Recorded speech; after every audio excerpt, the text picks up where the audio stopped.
Hello friends, this is me word and എല്ലാവർക്കും എൻ്റെ ഒരു പുതിയ വീഡിയോയിലേക്ക് സ്വാഗതം. ഇന്ന് നമ്മുടെ കയ്യിലുള്ളത് NS400Z ആണ്. എന്തുകൊണ്ടാണ് അവർ Z ഇട്ടെന്ന് വെച്ചിട്ടുണ്ടെങ്കിൽ ഇതിൻ്റെ 6 വേർഷനും, അതായത് A to Z വരെയുള്ള വേർഷൻ വരെ വരുമെന്നൊക്കെയാണ് ഒരു ചെറിയൊരു റൂമറും കാര്യങ്ങളൊക്കെ വന്നേക്കണത്. അതുകൊണ്ട് അതായത് ഈ Z എന്ന് പറഞ്ഞ വേർഷൻ എന്ന് വെച്ചിട്ടുണ്ടെങ്കിൽ ഭയങ്കര രീതിയിൽ കോസ്റ്റ് എഫക്റ്റീവ് മോട്ടോർ സൈക്കിളാണ്, യെറ്റ് പ്രാക്ടിക്കലി എഫക്റ്റീവുമാണ്. അതായത് ഇത് നിങ്ങൾ ഒരു MT-15 വാങ്ങിക്കാൻ പോകുന്നൊരു വ്യക്തിയാണ്, നിങ്ങൾക്ക് മൈലേജ് ഒരു കുഴപ്പമില്ല എന്നാണെങ്കിൽ നിങ്ങൾ ഉറപ്പായിട്ടും നോക്കേണ്ട ഒരു മോട്ടോർ സൈക്കിളാണ് NS400. ശരിക്കും ഇതൊരു FC25 പോലെ വെറും അണ്ടർ റേറ്റഡ് മോട്ടോർ സൈക്കിളായിട്ട് നിങ്ങൾ വിടാൻ പാടില്ല. This is such A nice motor cycle. അതായത് ശരിയാണ്, കാശ് കുറവുള്ളതുകൊണ്ട് ഭയങ്കര ചീപ്പാവും എന്നുള്ളൊരു ചിന്ത ആൾക്കാരുണ്ട്.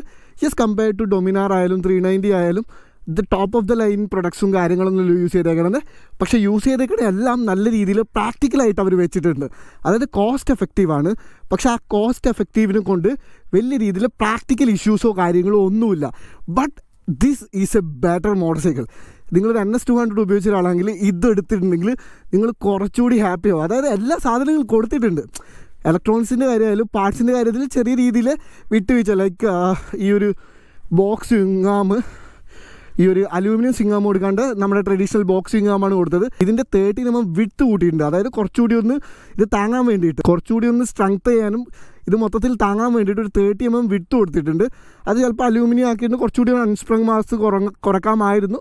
But obviously cost effective, cost cutting അവിടെ നടന്നിട്ടുണ്ട്. പിന്നെ അതേപോലെ തന്നെ ബ്രേക്ക് നോക്കിയിട്ടുണ്ടെങ്കിൽ ആക്സിലി മൗണ്ടഡ് 2 piston കാലിപ്പറൊക്കെയാണ് വരുന്നത്. പിന്നെ അതേപോലെ തന്നെ ബ്രേക്ക് പാഡ് ഓർഗാനിക്കുമാണ്. അപ്പോൾ അതിൻ്റെ ഉണ്ട്, ബാക്ക് ആണെങ്കിലും ഫ്രണ്ട് ആയാലും ബ്രേക്കിൻ്റെ ബൈറ്റ് ഇച്ചിരി കുറവുണ്ട്. ബട്ട് ഒരു ബ്രേക്ക് പാഡ് മാറ്റിയാൽ തീരാവുന്ന പ്രശ്നമേ അവിടെയുള്ളൂ. പിന്നെ ഇത് ആ ഒരു എഞ്ചിൻ 373.3 cc നമ്മൾ പഴയ ഡൊമിനാറിലും പഴയ ഡ്യൂക്കിലൊക്കെ കണ്ട എഞ്ചിനാണ്. ഓൾമോസ്റ്റ് 39.5 bhp അതേപോലെ തന്നെ 35 Nm ഓൾമോസ്റ്റ് പ്രൊഡ്യൂസ് ചെയ്യുന്ന ഒരു എഞ്ചിനാണ്. ഭയങ്കര പെപ്പി ആയിട്ടുള്ള എഞ്ചിനാണ്, പക്ഷെ ഭയങ്കര ലീനിയറാണ്. അതാണ് വേറൊരു കാര്യം. നിങ്ങളൊരു ബിഗിനർ ആണെങ്കിൽ ഇതെടുത്താൽ നിങ്ങൾ പേടിക്കേണ്ട കാര്യമൊന്നുമില്ല, വലിയ രീതിയിൽ പേടിക്കേണ്ട കാര്യമൊന്നുമില്ല. ഇത് ആ റേഡിയേറ്റർ കേർവ്ഡ് റേഡിയേറ്റർ ഒന്നുമില്ല, സിംഗിൾ ഫാനാണ് വരുന്നത്, 140 സെക്ഷൻ ടയറാണ് വരുന്നത്. പിന്നെ ലുക്കിൻ്റെ കാര്യം എന്ന് വെച്ചിട്ടുണ്ടെങ്കിൽ ആ ഫ്രണ്ട് കഴിഞ്ഞ് കഴിഞ്ഞാൽ ബാക്കിയൊക്കെ നമ്മൾ NS200 കണ്ട ഒരു ഫീലൊക്കെ തന്നെയാണ്. സീറ്റായാലും കുറച്ചൊന്ന് ഹാർഡായിട്ടുള്ള സീറ്റൊക്കെയാണ്. But this is a traffic bike, so it meant to be. ആ പെരിമീറ്റർ ഫ്രെയിം ഞാൻ പറഞ്ഞില്ലേ, ഭയങ്കര ബ്യൂട്ടിഫുൾ ആയിട്ടുള്ള ആ പെരിമീറ്റർ ഫ്രെയിം ഉണ്ട്. പിന്നെ ഇതൊരു 400 cc ആയിട്ട് ഈ എഞ്ചിൻ താങ്ങാൻ വേണ്ടിയിട്ട് കുറച്ചുകൂടി സ്ട്രെങ്തൻ ആയിട്ടുള്ള ഒരു പെരിമീറ്റർ ഫ്രെയിമാണ് കൊടുത്തേക്കുന്നത്. ചെറിയൊരു അണ്ടർ ബെല്ലി അവിടെയും 400 എന്നൊക്കെ എഴുതിയിട്ടുണ്ട്. അതായത് ഇത് നേരിട്ട് കാണാൻ അടിപൊളി ലുക്കാണ്, ഒരു രസം. അതായത് പവർ റേഞ്ചേഴ്സ് എന്നൊക്കെ ആൾക്കാർ വിളിക്കും. കൈൻഡ് ലൈക്ക് ഒരു കൊമിക് ക്യാരക്ടർ എന്നൊന്നും ഞാൻ പറയില്ല, പക്ഷെ ഒരു വെനം ലുക്കുണ്ട്. എനിക്കതാണ് തോന്നിയിട്ടുള്ളത്. പവർ റേഞ്ചേഴ്സിനേക്കാളും ഒരു വെനം ആ ഒരു ലുക്കിലേക്കാണ് ഈ ഒരു വണ്ടി വന്നേക്കുന്നത്.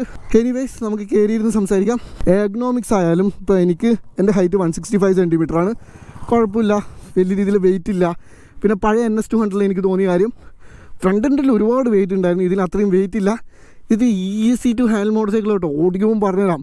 അതായത് നിങ്ങളിത് ഓടിച്ച് കഴിഞ്ഞിട്ട് നിങ്ങൾ സ്ട്രെയിറ്റ് ലൈനിൽ ഓടിക്കരുത്. ഇതേപോലെയുള്ള കോർണേഴ്സും കാര്യങ്ങളൊന്നും ഓടിച്ച് കഴിയുമ്പോൾ നിങ്ങൾക്ക് ഞാൻ പറയുന്ന കാര്യം മനസ്സിലാവും. ഭയങ്കര കളർ കേട്ടോ, പച്ച, ചുവപ്പ്, നീല, ഇങ്ങനെ 3 കളറുണ്ട്. പക്ഷേ this will grow on you.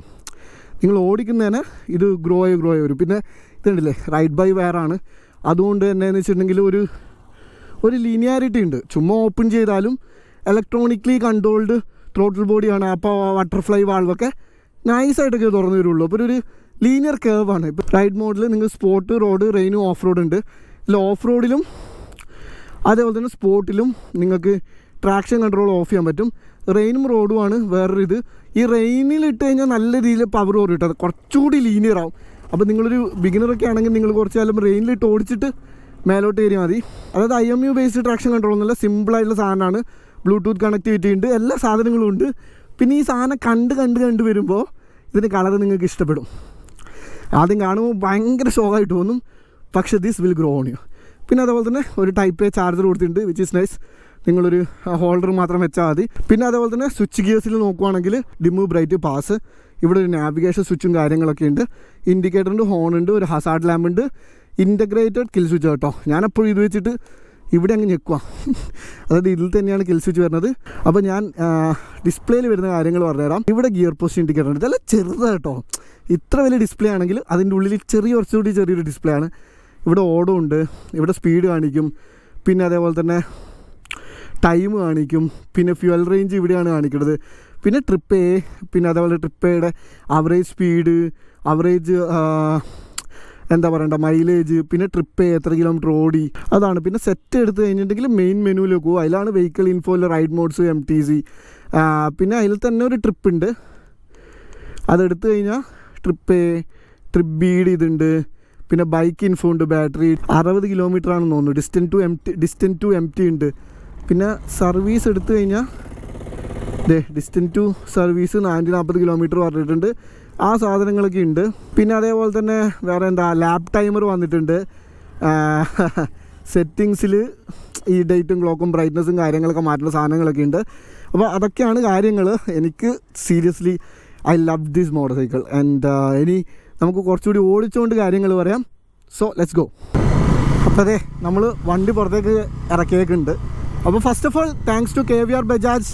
ഒന്നാമത്തെ കാര്യം കുറേ കാര്യത്തിലേക്ക് താങ്ക്സ് പറയാനുണ്ട്. ഒന്നാമത്തെ കാര്യം ഈ വണ്ടി എൻ്റെ കയ്യിൽ നിന്ന് വിട്ടുപോയി, വീണില്ല. അത് വേറൊരു വലിയ മേജർ കാര്യം കേട്ടോ. ഡൊമിനാർ ആയിരുന്നെങ്കിൽ ഞാൻ പിടിക്കൂലായിരുന്നു. ഡൊമിനാർ ആണെങ്കിൽ ഞാൻ അവിടെ ഇട്ട് തന്നെ. പക്ഷേ ലൈക്ക് NS 400 ആയതുകൊണ്ട് വെയിറ്റില്ല. ഞാൻ ആദ്യം തന്നെ പിടിച്ചപ്പോൾ എനിക്ക് ഉറപ്പായിരുന്നു എൻ്റെ കയ്യിൽ നിൽക്കുമെന്ന്. പിടിക്കുകയും ചെയ്ത് ചെരിയിൽ നിന്ന് എടുക്കുന്നത് ഞാൻ വണ്ടിയിൽ നിന്ന് ഇറങ്ങി ഇതിനെ പിടിച്ച് അപ്പോഴേക്ക് ആൾക്കാരൊക്കെ വന്ന്. എനിവേസ് അതൊരു മേജർ കാര്യം കേട്ടോ. ഈവൻതോ ഞാൻ കാല് വെച്ചപ്പോൾ സ്ലിപ്പായിപ്പോൾ പറ്റിയാണെങ്കിലും വണ്ടി കയ്യിൽ നിന്നു. വേറെ ഡൊമിനാർ ആണെങ്കിൽ അത് പറ്റൂലായിരുന്നു. ഡൊമിനാർ എൻ്റെ കയ്യിൽ നിന്ന് അങ്ങനെ വീണിട്ട് ഞാൻ പിടിക്കാൻ നോക്കിയപ്പോൾ എൻ്റെ കൈ പോയതാണ്. അതൊരു മേജർ, അതായത് നിങ്ങൾക്ക് ഇങ്ങനെ ഒരു ആക്സിഡൻറ്റ് പറ്റി നിങ്ങളുടെ കയ്യിൽ നിന്ന് വണ്ടി വീഴുവാണെങ്കിൽ ഒരാൾ വരാൻ പറ്റുമെന്ന ഒരു ടൈം ഉണ്ടല്ലോ, ഒരു 30 സെക്കൻഡ്സ് മേ ബി നിങ്ങൾക്കിത് പിടിച്ച് നിൽക്കാം. അത്രയൊന്നും വെയിറ്റ് ഇല്ല. അതാണ് ഇതിൻ്റെ ഒരു മേജർ കാര്യം. 400cc വിത്ത് 178 സംതിങ് എങ്ങാണ്ട് ഉള്ളൂ കിലോഗ്രാം, എനിക്ക് ഓർമ്മയില്ല. കാരണം എന്ന് വെച്ചിട്ടുണ്ടെങ്കിൽ ഈ വണ്ടി വീഴാൻ നിൽക്കുമ്പോൾ ഞാനല്ല മൊത്തത്തിൽ ബ്ലാങ്ക് ആയിപ്പോയി. എൻ്റെ മൈൻഡ് ഇപ്പോൾ മൊത്തത്തിൽ ബ്ലാങ്ക് ആയിപ്പോയി. പക്ഷേ ആ ഒരു കാര്യം കൊണ്ട് I love this motor cycle.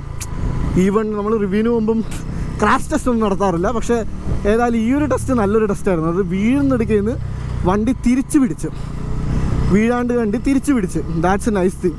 ഇനി വീഴാതെ ഇരുന്നാൽ മതിയായിരുന്നു. Anyways thanks to them. ഈ വണ്ടി തന്നതിനും വീഴാൻ വന്നപ്പോൾ പിടിച്ചതിനും എല്ലാത്തിനും ഒരുപാട് താങ്ക്സ്. ഒറ്റക്ക് പോയിരുന്നെങ്കിൽ വണ്ടി അവിടെ ഇടേണ്ടി വന്നേനെ. Anyways they were there and thank you KVR Bajaj. ഇപ്പോൾ നിങ്ങൾക്ക് എന്തെങ്കിലും വണ്ടി വാങ്ങിക്കണം അല്ലെങ്കിൽ കൂടുതൽ ഡീറ്റെയിൽസ് അറിയണമെന്നൊക്കെ ആണെങ്കിൽ ഡു കോൺടാക്ട് ദം. നമ്പറും കാര്യങ്ങളൊക്കെ എന്തായാലും ഞാൻ താഴെ ഇട്ട് തരാം. എനിവേസ് ഇനി വണ്ടിയിലേക്ക് കടക്കാം. ആദ്യം തന്നെ this is a traffic motor cycle. അതായത് കണ്ടില്ലേ, അതാണ് ഇതിൻ്റെ ഉത്തരം. ഈ വണ്ടിയുടെ ഒരു ക്യാരക്ടർ ആയാലും ഈ വണ്ടിയുടെ ഒരു ഫീലായാലും ഒക്കെ തന്നെ ഇതാണ്. ടോർക്ക്, അതായത് നിങ്ങൾ വിചാരിക്കുന്ന പോലെ എന്ന് വെച്ചിട്ടുണ്ടെങ്കിൽ ഞാൻ നേരത്തെ പറഞ്ഞു തോന്നുന്നു ഒരു ബിഗിനർ ഫ്രണ്ട്ലി 400cc ആണെന്ന്. ഇപ്പോൾ 400cc എന്ന് മുതൽ ബിഗിനർ ഫ്രണ്ട്ലി ആയി എന്നുള്ള ചോദ്യത്തിന് എനിക്ക് പ്രത്യേകിച്ച് ഉത്തരമൊന്നുമില്ല. പക്ഷേ നിങ്ങളൊരു അത് ഈ പ്രൈസിങ് ആണ്. ഒരു MT15 എടുക്കുന്ന അല്ലെങ്കിൽ ഒരു ഡ്യൂക്ക് 200 എടുക്കുന്ന പൈസക്ക് നിങ്ങൾക്ക് വേണേൽ NS 400 എടുക്കാം. അത് നല്ല ഐഡിയ ആണെന്ന് ചോദിച്ചിട്ടുണ്ടെങ്കിൽ യെസ്. കാരണം എന്ന് വെച്ചിട്ടുണ്ടെങ്കിൽ ഒരു 200 ആയാലും ഒരു 155cc ആയാലും വിത്തിൻ എൻ ഇയർ നിങ്ങൾക്ക് യൂസ്ഡ് ആവും. അത് നിങ്ങൾ ഓടിച്ച് മടുക്കും. പിന്നെ വേറൊരു വലിയൊരു ഫാക്ടറാണ് മൈലേജ് എന്ന് പറയുന്നത്. അതൊരു കാര്യമാണ്. മൈലേജ് എന്തായാലും 150 കിട്ടുന്ന പോലെ ഇതിന് മൈലേജ് കിട്ടില്ല. പക്ഷേ ഇത് വേണമെന്ന് റൈഡ് മോഡ് ഉണ്ട്. അതിൽ റെയിൻ മോഡ് ഇട്ട് കഴിഞ്ഞിട്ടുണ്ടെങ്കിൽ ഇത് ശരിക്കും ഒരു 150 ഒക്കെ ഓടിക്കുന്ന പോലെ എന്നല്ല, പക്ഷെ അത്യാവശ്യം ഒരു 200 250 ഓടിക്കുന്ന പോലെ നിങ്ങൾക്ക് സമാധാനപരമായി കൊണ്ടു നടക്കാം.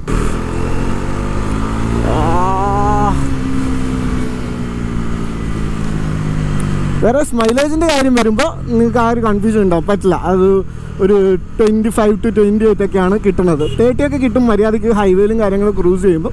അല്ലാതെ പക്ഷം ട്രാഫിക് ആണെങ്കിലും സംവെയർ അറൗണ്ട് ഒരു 25 to 28 ഒക്കെ നിങ്ങൾ പ്രതീക്ഷിച്ചാൽ മതി.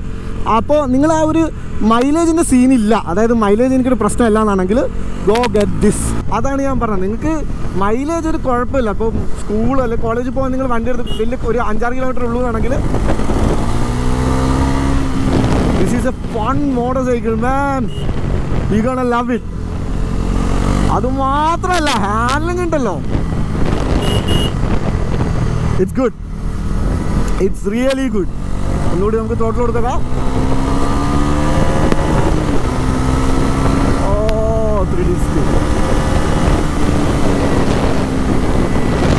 ഇത് ഇച്ചിരി ഒന്ന് ബമ്പിറോടോ. പുറകിലത്തെ സസ്പെൻഷൻ ഭയങ്കര സോഫ്റ്റ് ആയിട്ട് ഫീൽ ചെയ്യണം. നമ്മൾ ഈ ത്രോട്ടിൽ ചെയ്യുമ്പോൾ തന്നെ ആ വെയിറ്റ് പുറകോട്ട് പോകുമ്പോൾ തന്നെ നമുക്ക് വണ്ടി മനസ്സിലാവും ഒന്ന് ഇരുന്ന്.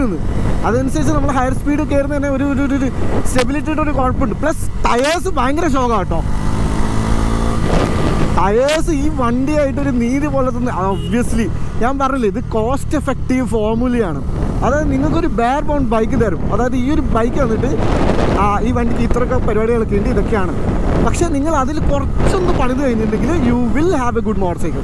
അതാണ് ഈ NS400. പെർഫോമൻസിൻ്റെ കാര്യം ഞാൻ പ്രത്യേകിച്ച് പറയണ്ടല്ലോ. ഭയങ്കര ലീനിയർ കേർവാണ്. എന്നെ സംബന്ധിച്ചിടത്തോളം ഭയങ്കര ലീനിയറായിട്ട് തോന്നുന്നത്. ഇത് ആർക്ക് വേണേലും യെസ് സ്പീഡ് കയറും. അതാണ് പ്രശ്നം. അതാണ് ഇതിൻ്റെ ഒരു വേറൊരു പ്രശ്നം. നിങ്ങളിത് എടുക്കുമ്പോൾ നിങ്ങളുടെ 150cc വന്നെയാണെങ്കിലും ഫീലുണ്ട്. യെസ്, നിങ്ങൾക്ക് നല്ല പറക്കണ ഫീലൊക്കെ കിട്ടും. പക്ഷെ അതിനേക്കാളും ആ ഫീലിനേക്കാളും പെട്ടെന്ന് സ്പീഡ് കയറും. അത് ചിലപ്പോൾ നിങ്ങൾ അറിയില്ല. ഒന്നാമത്തെ കാര്യം, ഈ സ്പോർട്ട് മോഡിൽ ഇട്ട് കഴിഞ്ഞിട്ടുണ്ടെങ്കിൽ 3000 RPM തന്നെ 30 Nm ഓഫ് ടോർക്കാണ്. അത് കഴിഞ്ഞിട്ട് 4,000 to 5,000 RPM എത്തുമ്പോൾ ആ ഒരു പവർ ഫ്ലോ അങ്ങ് ഓണോ. അതായത് നമ്മളിങ്ങനെ അങ്ങോട്ട് പോകും. പിന്നെ ടോപ്പ് എൻഡിലേക്ക് പോകുമ്പോഴും ഉണ്ട്.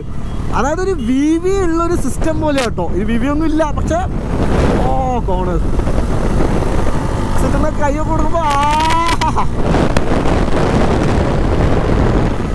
നൈസ്. അതാണ്, അതായത് പവറിൻ്റെ കാര്യത്തിൽ ഞാൻ ഹാപ്പിയാണ്. ഈ പ്രൈസിന് ഭയങ്കര ഹാപ്പിയാണ്. അത് വരുന്ന കാര്യമായാലും വേറൊരു ഭയങ്കര എക്സൈറ്റിംഗ് ആയിട്ടുള്ള കാര്യം എന്ന് വെച്ചിട്ടുണ്ടെങ്കിൽ മിഡ് എൻഡ് ആയാലും ടോപ്പ് എൻഡ് ആയാലും അല്ലെങ്കിൽ ലോ എൻഡ് ആയാലും ഇതിൽ പവർ ഉണ്ട്. ഇപ്പോൾ അണ്ടർ 3000 4th ഇയറിൽ നമ്മൾ 3000 കൈ കൊടുത്താലും ദർ ഈസ് പവർ, അല്ലെങ്കിൽ ദർ ഈസ് ടോർക്ക്. നിങ്ങൾക്ക് ടോർക്ക് ഉണ്ട്. നിങ്ങൾ ഓവർടേക്ക് ചെയ്യണം, നിങ്ങൾ കൈ കൊടുത്തു കഴിഞ്ഞാൽ എന്നിട്ട് അങ്ങ് പൊക്കോളും. ഭയങ്കര രസമായിട്ട് ഇത് ഓടിക്കാനായിട്ട്. പിന്നെ പ്ലസ് കോർണേഴ്സിൽ എത്തി കഴിഞ്ഞാലും ടയേഴ്സ് മാത്രമാണ് നിങ്ങളൊന്ന് കോർണർ വേണോന്ന് ചോദിക്കണം. പക്ഷെ വണ്ടി ഉണ്ടല്ലോ, അത് ഞാൻ പറഞ്ഞുതരാം. അതിനെപ്പറ്റി ഞാൻ പറഞ്ഞത് ഹാൻഡ്ലിങ്ങിനെ പറ്റി നമുക്ക് പറയാം. പവറിൻ്റെ കാര്യത്തിൽ ഒരു കുഴപ്പമില്ല. Power is the. അപ്പോൾ അത് ഞാൻ പറഞ്ഞു, നിങ്ങൾ MT-15 എടുക്കേണ്ട കാശോ അല്ലെങ്കിൽ എനിവേസ് R15 അല്ലെങ്കിൽ എന്താണെങ്കിലും യു ക്യാൻ ഹാവ് ഫൺ. നിങ്ങൾ ഡൊമിനാർ എടുക്കാൻ പോകുന്ന ഒരാളാണെങ്കിൽ ഞാൻ ഇപ്പോഴും പറയാം, ഇത് ഭയങ്കര വെയിറ്റ് കുറവായി, ഹാൻഡിൽ ചെയ്യാൻ ഭയങ്കര ഈസി. ഹാൻഡ്ലിങ്ങിൻ്റെ കാര്യം ഒരു രക്ഷയില്ല. Yes, you can tour on this. പിന്നെ 12 liters ടാങ്കാണ്, 300ൻ്റെ മേലെ റേഞ്ചും കിട്ടും. ഡൊമിനാർ എടുക്കാൻ പോകുന്ന ഒരാളാണെങ്കിൽ പോലും നിങ്ങൾ ഈ വണ്ടി ഒന്ന് ടെസ്റ്റ് റൈഡ് ചെയ്ത് നോക്കുക തന്നെ വേണം. ഭയങ്കര രസമാണ്. അതായത് ഡൊമിനാർ ഭയങ്കര all out touring. This is a fun young motorcycle man. അതായത് ഭയങ്കര രസമുള്ളൊരു വണ്ടിയാണ്. ഡൊമിനാറിനേക്കാളും കാശും കുറവാണ്. അതായത് 2.42 lakhs ആണ് ഇതിൻ്റെ ഓൺ റൂട്ട് തലശ്ശേരി വരുന്നത്. And for that price this packs a lot of fun thing. അതായത് ഭയങ്കര വലിയ രീതിയിൽ ഭയങ്കര രസമാണ് ഈ വണ്ടി ഓടിക്കാനായിട്ട്. അതാണ് എനിക്ക് മേജർലി പെർഫോമൻസിൻ്റെ കാര്യത്തിൽ പറയാനുള്ളത്. ഭയങ്കര ഹാപ്പിയാണ്, ലൈക്ക് ടോട്ടലി ഹാപ്പി. രണ്ടാമത്തെ കാര്യം ഇതിൻ്റെ ഹാൻഡ്ലിംഗ് ആണ്. ഒന്നാമത്തെ കാര്യം എന്ന് വെച്ചിട്ടുണ്ടെങ്കിൽ ഇതിൻ്റെ വീൽ ബേസ് ഭയങ്കര കുറവാണ്. ഭയങ്കര ഷോർട്ട് എന്ന് വെച്ചിട്ടുണ്ടെങ്കിൽ ഷോർട്ടർ ദാൻ NS200. അപ്പോൾ നിങ്ങൾക്ക് കോർണർ എക്സിറ്റിലേക്കൊക്കെ ഇങ്ങനെ ചുമ്മാ നിങ്ങളെ ബോഡി ലീൻ ചെയ്ത് കൊടുത്തു കഴിഞ്ഞിട്ട് കൗണ്ടർ സ്റ്റിയർ ഒന്ന് ലീൻ ചെയ്ത് കഴിഞ്ഞാൽ വണ്ടി അങ്ങ് കിടക്കുക. പോവാം, നമുക്ക് പോവാം. ഇപ്പോൾ കോർണേഴ്സിലേക്ക് വരുമ്പോൾ ഇതേ നമ്മൾ ജസ്റ്റ് ഒന്ന് കൗണ്ടർ സ്റ്റിയർ ചെയ്തിട്ട് നമ്മൾ ലുക്ക് വേർ യു ഗോ എന്നുള്ള രീതിയിൽ വരുമ്പോൾ വണ്ടി അങ്ങ് പോവാം. ലൈന് കീപ്പ് ചെയ്ത് പോകുന്നുണ്ട്. അത് ഞാൻ പറഞ്ഞു, ഈ വണ്ടിക്ക് കപ്പാസിറ്റി ഉണ്ട്, കാപ്പബിലിറ്റി ഉണ്ട്. ഓൾ ദിസ്, അതായത് ഈ ബൈക്കിന് ആവശ്യം ഉള്ളതെന്ന് വെച്ചിട്ടുണ്ടെങ്കിൽ ഒരു അത്യാവശ്യം കാപ്പബിൾ ആയിട്ടുള്ള ഒരു റൈഡറും അത്യാവശ്യം തിങ്ക് ചെയ്യാനുള്ള ഒരു ചെറിയൊരു ബ്രെയിനും കൂടി ഉണ്ടെങ്കിൽ ക്ലബ് ചെയ്ത് കഴിഞ്ഞാൽ നിങ്ങൾക്ക് അടിപൊളി ഒരു മോട്ടോർ സൈക്കിൾ കിട്ടും. ഈ സസ്പെൻഷൻ ഇച്ചിരി കൂടി ഒന്ന് നിങ്ങൾക്ക് വേണമെന്നുണ്ടെങ്കിൽ ഈ വണ്ടി എടുത്തു കഴിഞ്ഞാൽ ചെറിയൊരു ഇൻവെസ്റ്റ്മെൻറ്റ് നടത്തി കഴിഞ്ഞാൽ നിങ്ങൾക്ക് സസ്പെൻഷൻ ചേഞ്ച് ചെയ്യാം. പ്ലസ് ഒബ്വിയസ്ലി എല്ലാ ടയേഴ്സും സ്റ്റോക്ക് ബജാജിന് സാധാരണ കൊടുക്കുന്നത് ഇച്ചിരി ഒന്ന് ടയേഴ്സ് ആയിരിക്കും. ഇതിലും അങ്ങനെ തന്നെയാണ് കൊടുത്തേക്കുന്നത് ആ കോസ്റ്റ് എഫക്റ്റീവ് പാർട്ടിൽ. അപ്പോൾ നിങ്ങളൊരു 110 150 സെക്ഷൻ വരുന്ന അത്യാവശ്യം ഒരു ലെറ്റ്സ് TVSൻ്റെ യൂറോ ഗ്രിപ്പൊക്കെ ഇട്ട് കഴിഞ്ഞാലുണ്ടല്ലോ, ഇത് അടിപൊളിയായിരിക്കും. എന്ന് വെച്ചിട്ടുണ്ടെങ്കിൽ out of the world performance വരും. നിങ്ങളിപ്പോൾ ഈ വണ്ടി സ്റ്റോക്ക് ഓടിക്കുന്നത് എത്രയാണോ അതിൻ്റെ ഒരു 20 to 30% ഈ വണ്ടിയുടെ പെർഫോമൻസ് എന്ന് പറയുമ്പോൾ പവർ അല്ല കേട്ടോ. അത് ആദ്യം നിങ്ങൾ മനസ്സിലാക്കണം. വണ്ടി is not all about power, അല്ലെ പവർ ഫിഗേഴ്സ് നിങ്ങൾ അതിൽ കാണുന്ന ഇത്ര പവർ ഉണ്ടപ്പോൾ അതല്ല. വണ്ടിയുടെ ഹാൻഡ്ലിങ്, അതിൻ്റെ ഫീല്, വണ്ടി ഓടിക്കുമ്പോൾ നമുക്ക് തരുന്ന feedback, the connection between the bike. അതായത് നമ്മളൊരു വണ്ടി ഓടിക്കുമ്പോൾ നമുക്കൊരു ഫീല് വരണം. I'm riding this bike, not the bike is riding you. I'm riding this bike, അല്ലാതെ ബൈക്ക് ഈസ് റൈഡിങ് യു എന്നുള്ളൊരു ഫീൽ വരാൻ പാടില്ല. എങ്ങനെയെങ്കിലും വണ്ടി ഇപ്പോൾ നല്ലൊരു പവറുള്ളൊരു എഞ്ചിൻ തന്നു കഴിഞ്ഞാൽ കൈ കൊടുത്താൽ നേരെ പോകും. പക്ഷെ നേരെ മാത്രം പോകണ്ടല്ലോ. നിങ്ങൾ ആലോചിച്ച് നോക്ക്, നിങ്ങളൊരു ടോപ്പ് സ്പീഡിൽ നിങ്ങൾക്ക് ഭയങ്കര ഓപ്പൺ ആയിട്ടുള്ള റോഡ് കിട്ടി, നിങ്ങളിങ്ങനെ ടോപ്പ് സ്പീഡും വെച്ചുകൊണ്ട് അങ്ങ് പോയി കഴിഞ്ഞാൽ വിത്തിൻ 2 minutes നിങ്ങൾക്ക് ബോറടിക്കും. പക്ഷേ നിങ്ങൾ ബോറടിക്കാൻ ഒരു സ്ഥലമുണ്ട്. നിങ്ങൾക്ക് ചെറിയൊരു ട്രാക്കോ അല്ലെങ്കിൽ കോണേഴ്സ് ഉള്ളൊരു ഗാർഡ് റോഡിലേക്കോ നിങ്ങൾ കയറി കഴിഞ്ഞാൽ നിങ്ങൾ ഹാപ്പി ആയിട്ട് വണ്ടി ഓടിക്കും. അതായത് കമ്പയർ ടു ഓപ്പൺ റോഡ്സ് നിങ്ങൾ ഹാപ്പി ആവാൻ പോകുന്നത് ഇതേപോലെയുള്ള കോണേഴ്സും ഷോർട്ട് റോഡ്സും ഒക്കെ വരുമ്പോഴേ അന്നേരമാണ് ചലഞ്ചിങ് ആവുന്നത്. അപ്പോൾ നമുക്ക് അത്യാവശ്യം ആ ഒരു കോണേഴ്സിനെ ചലഞ്ച് ചെയ്യാനുള്ളൊരു ബൈക്ക് നമുക്ക് വേണം. അതേപോലൊരു ബൈക്ക് ആക്കിയത് ഈ പ്രൈസിൽ ഇത് നിങ്ങൾ ഒന്ന് ചിന്തിച്ച് ടെക്നിക്കലി ഒന്ന് സെർച്ച് ചെയ്ത് നോക്കിക്കഴിഞ്ഞാൽ ഞാൻ ഈ പറയുന്നതിന് ഉത്തരം കിട്ടും. ഈ വണ്ടി മാത്രമേ എനിക്ക് തന്നിട്ടുള്ളൂ, ഇത് പറയാനായിട്ട് കാശൊന്നും തന്നിട്ടില്ല. ഈ വണ്ടി ഞാൻ ചോദിച്ച് വാങ്ങിച്ചത് കുറേ കാലം പുറകെ നടന്നത്. Because personally I love this motorcycle. Personally I really wanted to own one. അതായത് പൾസറിൻ്റെ പേരൊക്കെ ഭയങ്കര ഡിമിനിഷിങ്, പക്ഷേ personally I want to own NS 400. കാരണം എന്ന് വെച്ചിട്ടുണ്ടെങ്കിൽ this is really fun in all aspects. ഭയങ്കര ലീനിയറാണ്, ഭയങ്കര സുഖമാണ്. അതായത് ജാറിങ് ആയിട്ടുള്ള പവർ ഡെലിവറി ഒന്നുമല്ല, ഭയങ്കര രസമാണ്. ഈ പ്രൈസിന് ഈ വണ്ടി എന്ന് വെച്ചിട്ടുണ്ടെങ്കിൽ ശരിക്കും ഡീലാണ്. പണ്ട് ഞാൻ വിചാരിച്ചായിരുന്നു, അതായത് 220 ആയിരുന്നു പണ്ട് BS3 Duke 390 ഓൺ റോഡ്. അപ്പോൾ ആ പ്രൈസിലേക്ക് ഇപ്പോൾ ഇറങ്ങിയിരുന്ന കിട്ടിയതിന് എടുക്കാമായിരുന്നു എന്നുള്ള ചിന്ത എനിക്കുണ്ടായിരുന്നു. അതേപോലെ നിങ്ങൾക്ക് എടുക്കാൻ പറ്റിയൊരു സാധനം ഈ പ്രൈസിന് വേറൊരു മോട്ടോർ സൈക്കിളില്ല, ഇത്രയും പെർഫോമൻസും പവറും കാര്യങ്ങളൊക്കെ തരുന്നത്. പിന്നെ ബ്രേക്കിൻ്റെ കാര്യം പറയാനാണെങ്കിൽ ഞാൻ പറഞ്ഞില്ല, കോസ്റ്റ് അവിടെ കട്ട് ചെയ്തിട്ടുണ്ട്. ഭയങ്കര പ്രോഗ്രസീവായിട്ടുള്ള ബ്രേക്കാണ്. അതായത് നിങ്ങൾ ടു ദ ലിമിറ്റൊന്നും ഈ ഒരു സ്റ്റോക്ക് ബ്രേക്സിലൊന്നും ഓടിക്കാൻ പറ്റില്ല. പക്ഷേ നിങ്ങൾ സാധാരണ രീതിയിൽ ഓടിക്കുന്ന ഒരു മനുഷ്യനാണെങ്കിൽ ഒരു കുഴപ്പമില്ല. ഇപ്പോൾ എന്നെപ്പോലെ കമ്മ്യൂട്ടിങ്ങും അല്ലെങ്കിൽ ടൂറിങ്ങൊക്കെ മാത്രമാണെങ്കിൽ നിങ്ങൾ ഈ ബൈക്കിന് മോട്ടോർ സൈക്കിളിന് അറിഞ്ഞു തുടങ്ങിക്കഴിഞ്ഞാൽ ഒരു കുഴപ്പമില്ലാത്ത രീതിയിൽ ഓടിക്കാൻ പറ്റും, സീനൊന്നും ഇല്ലാത്ത രീതിയിൽ ഓടിക്കാൻ പറ്റും. അതാണ് ബ്രേക്കിൻ്റെ കാര്യം. ബാക്ക് ഈ വണ്ടിയുടെ പ്രശ്നമാണെന്ന് എനിക്കറിയില്ല, പക്ഷേ ബാക്ക് ഒട്ടും ഇല്ലാതെ പോലെയാണ്. പിന്നെ ചെയ്യേണ്ട കാര്യം എന്ന് വെച്ചിട്ടുണ്ടെങ്കിൽ ഓർഗാനിക് ബ്രേക്ക് പാഡ് മാറ്റിയിട്ട് ഒരു സെറാമിക്കോ സിൻഡേഡോ എന്തായാലും നിങ്ങൾ കിട്ടണം, കുറച്ചുകൂടി ഒരു ബൈറ്റ് കിട്ടും. ഇത് കുഴപ്പമില്ല, ഈവൻ ഡോ ഓർഗാനിക് ആണെങ്കിൽ കുഴപ്പമില്ല എന്നുള്ളൂ. പക്ഷേ കുഴപ്പമില്ല എന്നുള്ള രീതിയിൽ ബ്രേക്ക് അല്ല ഒരു 400-ന് വേണ്ടത്. അത് നിങ്ങൾക്ക് വേണമെന്നുണ്ടെങ്കിൽ അപ്ഗ്രേഡ് ചെയ്യാവുന്നുള്ളൂ. ദ ഹോൾ പാക്കേജ് ആ പ്രൈസ് കട്ട് ചെയ്യാനാണ് ഇവർ ഇതൊക്കെ ചെയ്തേക്കുന്നത്. പക്ഷേ for a user it's an easy thing to switch the brake pads. അത്ര റേറ്റും വരുന്നുള്ളൂ. ബ്രംബോയുടോ അല്ലെങ്കിൽ ക്രാങ്ക് വണ്ടിൻ്റെ തന്നെ ആണെങ്കിൽ നല്ല കാശ് കുറവിന് കിട്ടും. പിന്നെ അതേപോലെ തന്നെ ഗിയർ ബോക്സൊന്നും എനിക്ക് യാതൊരു പ്രശ്നമില്ല. ക്വിക്ക് ഷിഫ്റ്ററൊന്നും വരുന്നില്ല, ബട്ട് ഭയങ്കര സ്ലിക്കായിട്ടുള്ള ഭയങ്കര ഹാപ്പി ആയിട്ടുള്ള ഗിയർ ബോക്സാണ്. സ്ലിപ്പർ ക്ലച്ച് വരുന്നതുകൊണ്ട് തന്നെ ലൈറ്റർ ക്ലച്ച് ഫീലും കാര്യങ്ങളൊക്കെ ഉണ്ട്. പിന്നെ അഡ്ജസ്റ്റബിൾ ബ്രേക്കും ക്ലച്ചുമാണ് തരുന്നത്. ഇത്രയും കാശ് പറഞ്ഞിട്ട് പോലും ഈ അഡ്ജസ്റ്റബിൾ ലിവേഴ്സ് കാര്യങ്ങളും തന്നത് എന്തുകൊണ്ടും നല്ലതാണ്. അത് ശരിക്കും എനിക്ക് ഇച്ചിരി എന്ന് വെച്ചിട്ടുണ്ടെങ്കിൽ ചെറിയ കൈകളാണ്, സ്മോൾ ഗ്ലബ്സൊക്കെ യൂസ് ചെയ്യുന്ന ഒരാൾക്കാണെങ്കിൽ അറിയാം. നിങ്ങൾക്ക് അഡ്ജസ്റ്റബിൾ ലിവേഴ്സ് ഇല്ലെങ്കിൽ നിങ്ങൾ ഏന്തി പിടിക്കണം, which takes time in a way. അതായത് ചെറിയ ടൈം കൺസ്യൂമിങ് ആയിട്ടുള്ള പരിപാടിയാണ്. ടൈം കൺസ്യൂമിംഗ് എന്ന് പറയുമ്പോൾ എന്ന് വെച്ചിട്ടുണ്ടെങ്കിൽ നിങ്ങൾ പെട്ടെന്നൊരു ആക്സിഡൻറ്റിൽ ഇപ്പോൾ ഒരു പെട്ടെന്നൊരു എമർജൻസി സിറ്റുവേഷൻ വരുമ്പോൾ ടൈം മാറ്റേഴ്സ്. അതായത് 0.0001 സെക്കൻഡ് ആണെങ്കിൽ ഇറ്റ് മാറ്റേഴ്സ്. ആ ഒരു ഇതിലൊക്കെ ആയിരിക്കും നമ്മൾ രക്ഷപ്പെട്ടു പോകുന്നത്, ആ ബ്രേക്ക് പിടിക്കുമ്പോൾ നിൽക്കുന്നതും. അപ്പോൾ ആ ഒരു കാര്യം ഇത് അഡ്ജസ്റ്റബിൾ ലിവേഴ്സ് കൊടുത്ത് എന്തുകൊണ്ടും നല്ലതാണ്. പിന്നെ സസ്പെൻഷൻ, ഞാൻ നേരത്തെ ഹാൻഡ്ലിങ്ങിൻ്റെ കാര്യത്തിൽ സസ്പെൻഷനെ പറ്റി പറഞ്ഞു. ഫ്രണ്ട് വീണ്ടും കുഴപ്പമില്ല, പക്ഷെ പുറത്ത് ഭയങ്കര സോഫ്റ്റ് ആയിട്ടുള്ള സസ്പെൻഷനാണ് അത്. പക്ഷേ റോഡിലോട്ടൊന്നും ഓടിക്കുമ്പോൾ ഒരു കുഴപ്പമില്ല കേട്ടോ, റോഡിലൊന്നും സീനില്ല. പക്ഷെ ഞാൻ പറഞ്ഞില്ല നേരത്തെ, പുഷ് ചെയ്തൊക്കെ നിങ്ങൾ ഒരു ഗാർഡ് റോഡ് കയറി ഓടി പോകുമ്പോൾ നിങ്ങൾക്ക് വീണ്ടും പുഷ് ചെയ്ത് നിങ്ങൾ ചിലപ്പോൾ അതിന് ലിമിറ്റ് എത്തിപ്പോവും. ആ സസ്പെൻഷന് അതായത് ഒരു ലിമിറ്റ് ഉണ്ട്. ഇപ്പോൾ ട്രാക്കിലൊക്കെ പോയ ആൾക്കാർ, ട്രാക്കിലൊക്കെ ഓടിച്ചവർ പറഞ്ഞ കാര്യം എന്ന് വെച്ചിട്ടുണ്ടെങ്കിൽ ചക്കാൻ പ്ലാനിൽ ടെസ്റ്റ് ഉണ്ടായിരുന്നു. നമ്മളൊന്ന് പുഷ് ചെയ്ത് ഓടിക്കുമ്പോൾ ഇത് ബോട്ടം ഔട്ടായി പോകുന്നുണ്ട്. അതൊരു മേജർ ഫ്ലോ ആണ് സസ്പെൻഷനിൽ. പക്ഷേ അത് ട്രാക്കിൽ അത്രയും പുഷൊക്കെ ചെയ്ത് ഓടിക്കുമ്പോഴുള്ള കാര്യമാണ്. പക്ഷേ when it comes to the city roads it's not a problem, ഒരു സീനും ഇല്ല.